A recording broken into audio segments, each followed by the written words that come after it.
Ensemble, ils tournent le dos à l'Occident et partent avec leurs enfants pour l'Afghanistan. Ils s'engagent aux côtés de Ben Laden. Karim Medjati sera abattu avec l'un de ses fils en Arabie Saoudite. Il y a eu des affrontements pendant 3 jours et mon mari était tué. Ça me paraît bizarre, mais je préfère qu'il soit tué, qu'il soit chez Allah et qu'il ne soit pas entre les mains de l'FBI et du CIA. Aujourd'hui, cette Marocaine ne regrette rien. Selon elle, il est normal que dans ce Maroc allié de l'Occident, de jeunes musulmans se sacrifient pour le djihad, la guerre sainte. L'Occident a des avions, il a des tanks, il a tout. Les musulmans, quand ils font le djihad, ils n'ont pas ces possibilités. C'est une guerre vraiment inégalitaire. Les musulmans, ils ont essayé aussi de trouver une arme. Maintenant, l'arme qui fait vraiment peur à l'Occident, c'est ce que vous appelez, vous, les opérations suicides, ce que nous appelons, nous, les opérations martyrs. Si l'Occident ne veut plus voir des opérations suicides, il faut arrêter de bombarder nos villes, de bombarder nos femmes et nos enfants. Et les choses vont se rétablir. Mais si vous continuez, les musulmans vont continuer. Elle vit aujourd'hui en résidence surveillée, privée de passeport.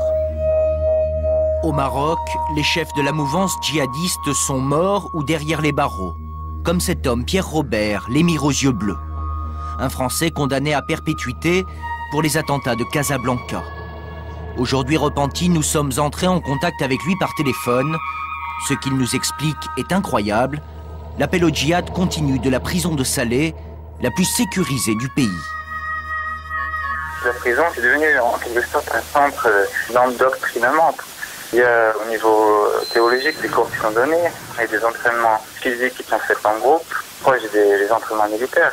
Ça se rentre dans la préparation pour le djihad. À l'intérieur même de la prison? Oui. La nuit, vous avez des chants religieux guerriers qui ne cessent de se répéter. Ces chants religieux sont portés uniquement vers le djihad. Il faut combattre les ennemis de Dieu. Les belles du paradis vous attendent. Voici, c'est le moment, allez-y, il ne faut pas attendre. C'est toute une propagande pour les djihadistes. Le but de la vie, c'est le fait de mourir dans la cause de Dieu. L'endoctrinement est d'autant plus facile que le terreau est fertile au Maroc. Voici le bidonville le plus tristement célèbre de Casablanca, Douar Sequila, dans le quartier de Sidi Moumen. Ce n'est pas un hasard si la majorité des kamikazes venaient de là. Un lieu qui n'apparaît sur aucune carte, lieu de misère et de non-droit, où vivent 5 à 7 000 familles dans le plus grand dénuement et la plus grande colère. Pourquoi ils ne s'intéressent pas à nous? Pourquoi ils ne nous aident pas?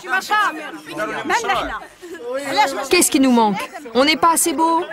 Ils vont aider tout le monde. Et nous, on nous laisse ici, dans notre merde. Devant notre caméra, personne ne revendique le djihad. Mais ici, on le comprend.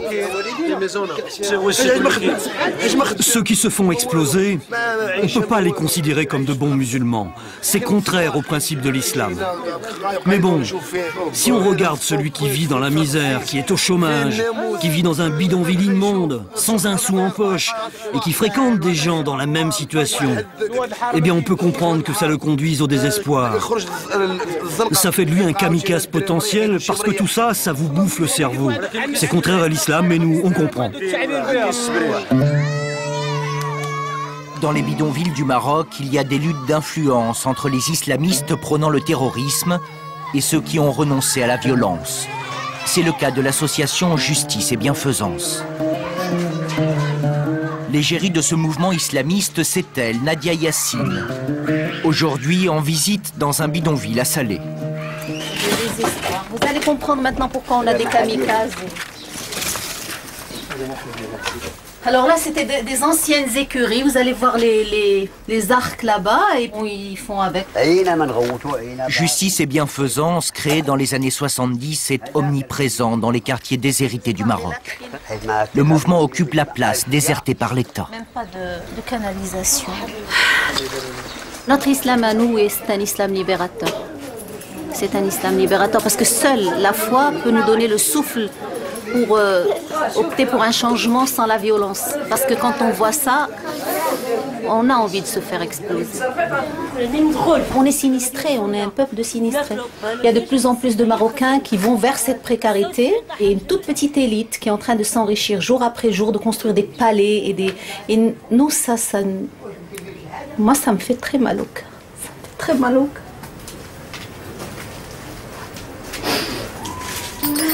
L'objectif du mouvement est de réislamiser la société grâce à l'action sociale. Alors elle ouvre des points d'eau potable et donne des cours d'alphabétisation aux femmes des bidonvilles.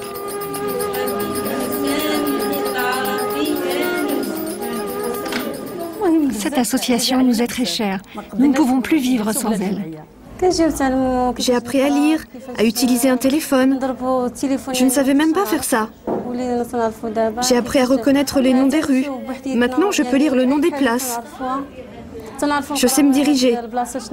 J'ai même appris le Coran.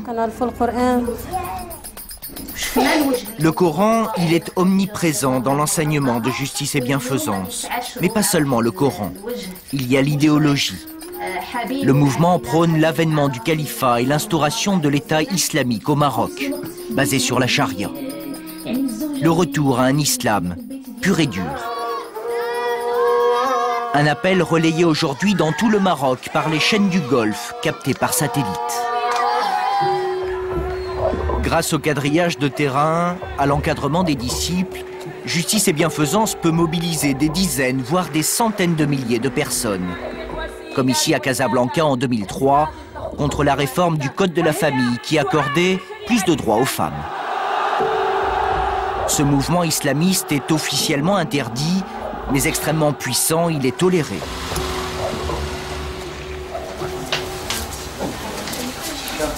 À l'heure de la prière, dans son appartement de Salé, nous retrouvons Nadia Yassine. Cette ancienne élève du lycée français de Rabat aime bien mijoter des petits plats. Tant pis, je suis pas bocuse non plus. Mais ne nous y trompons pas, cette fine cuisinière est avant tout une révolutionnaire. Son mouvement a appelé au boycott des élections, qualifié de mascarade. Vous passez pas tout votre temps à la télé? Du tout. Je passe mon temps à enquiquiner le régime marocain. Enquiquiner le régime marocain, un euphémisme. Nadia Yassine a osé le crime de lèse-majesté. Annonçant publiquement sa préférence pour une république au Maroc, elle remet en cause la légitimité de la monarchie. J'ai bien compris, vous êtes tous royalistes là, c'est ça? Non. Par contre, est-ce que vous êtes tous républicains? 1, 2, 3, oui. Du temps du roi Hassan II, ce genre de propos vous envoyait directement au bagne. Ce n'est plus le cas aujourd'hui. Mais Nadia Yassine est quand même en attente de procès depuis 2 ans. Elle risque entre 3 et 5 ans de prison pour atteinte aux institutions sacrées de la nation.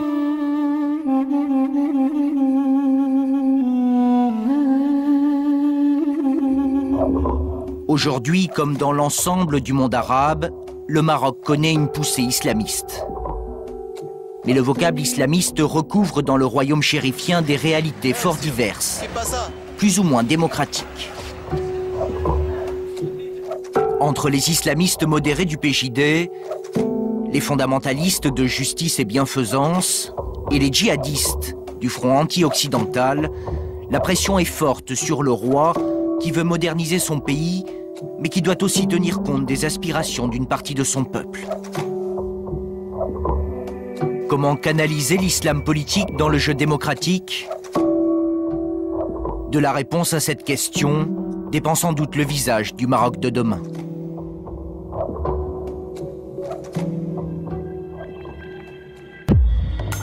Aux dernières législatives, il y a eu 2 surprises. D'abord, une abstention historiquement forte avec 37% de votants seulement. Ensuite, c'est le parti de la droite nationaliste, l'Istiklal, qui a remporté les élections contrairement à toutes les prévisions. Les islamistes du PJD, qui espéraient doubler le nombre de leurs députés, ont eu une progression limitée, même s'ils sont devenus la 2e force politique du pays. Pour décrypter le résultat de ces élections, nous avons rendez-vous au siège du magazine, tel quel, à Casablanca. Un jeune hebdomadaire francophone créé en 2001 et qui en peu de temps s'est imposé par son ton et son esprit d'indépendance. Tel quel se distingue en abordant tous les sujets de société, même les plus tabous. Une liberté rare dans le monde arabe, mais qui reste fragile. Le directeur de Tel quel, Ahmed Benchemsi, 33 ans, en sait quelque chose, lui qui attend son procès pour manquement au respect dû au roi.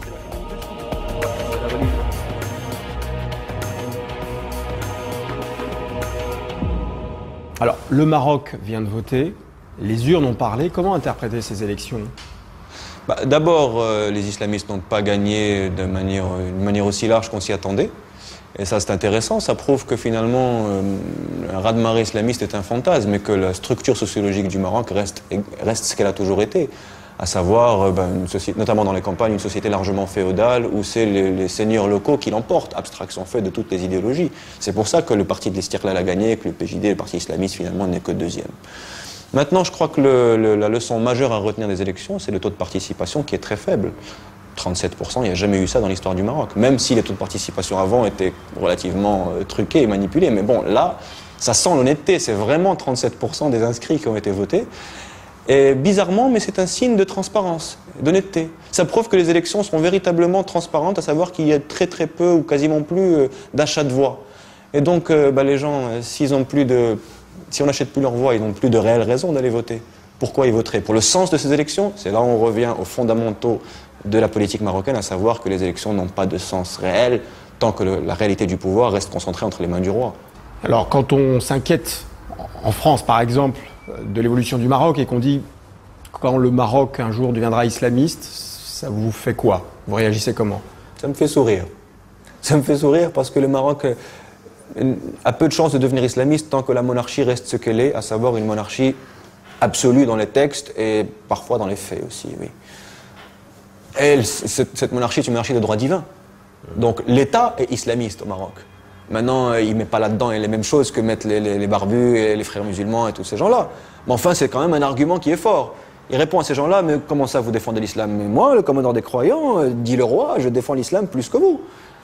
C'est une dialectique qui n'est pas exempte d'hypocrisie et de faux-semblants des deux côtés. Mais enfin, ça maintient la société dans une espèce d'attentisme. Ça peut difficilement exploser. L'inconvénient, c'est que ça maintient aussi une hypocrisie générale. Et c'est que le réel débat sociétal et politique, il n'est pas encore arrivé. Il existe dans la presse, mais uniquement dans la presse. Donc il n'y a pas de risque, à vos yeux, qu'un jour le Maroc bascule dans l'islamisme politique, comme on a pu le craindre éventuellement avant ces élections? Tant que la monarchie restera ce qu'elle est, à savoir le pivot fondamental de la politique marocaine, et avec des pouvoirs quasi absolus, absolus tout court, pourquoi quasi? Non, les islamistes n'auront pas de chance d'avoir le pouvoir, pas plus que toutes les autres forces politiques d'ailleurs. Est-ce que c'est une bonne chose maintenant? Est-ce qu'il faut continuer dans un système de pouvoir, de monarchie absolue, juste pour que ce soit une digue, un paravent à une éventuelle prise de pouvoir par les islamistes? Non, je ne pense pas. Je pense que tôt ou tard, ce pays ne pourra pas faire l'économie d'un réel processus de démocratisation. D'ici là, la monarchie est là, elle sert de rempart, et elle sert aussi de facteur de blocage à la démocratisation. Ça a ses avantages et ses inconvénients.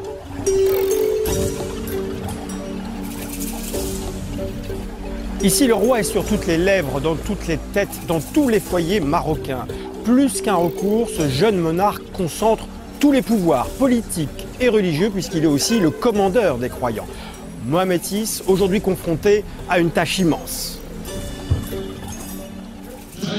On dit du Maroc qu'il est une île, baignée par la Méditerranée, l'océan Atlantique et le désert du Sahara.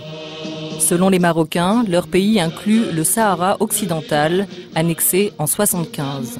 Une frontière non reconnue en droit international, le Front Polisario réclame toujours l'indépendance de ce territoire. Le Maroc, c'est 30 millions d'habitants, dont la moitié a moins de 25 ans. Selon l'indice de développement humain des Nations Unies, le Maroc occupe la 123e position, loin derrière la Tunisie et l'Algérie. Il faut savoir qu'un Marocain sur deux ne sait